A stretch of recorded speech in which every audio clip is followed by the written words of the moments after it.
ومثل الذين ينفقون أموالهم ابتغاء مرضات الله وتثبيتا من أنفسهم كمثل جنة بربوة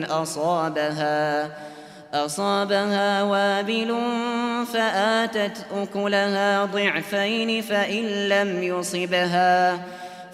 لم يصبها وابل فطل، والله بما تعملون بصير. أيود أحدكم أن تكون له جنة من نخيل وأعناب تجري من تحتها الأنهار له فيها من كل الثمرات وأصابه الكبر وله ذرية ضعفاء فأصابها إعصار فيه نار فاحترقت. كذلك يبين الله لكم الآيات لعلكم تتفكرون.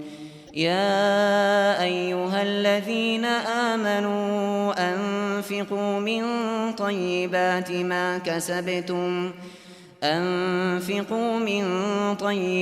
ما كسبتم ومما أخرجنا لكم من الأرض، ولا تيمموا الخبيث منه تنفقون ولستم بآخذيه إلا أن تغمضوا فيه، واعلموا أن الله غني حميد. الشيطان يعدكم الفقر ويأمركم بالفحشاء، والله يعدكم مغفرة منه وفضلا، والله واسع عليم.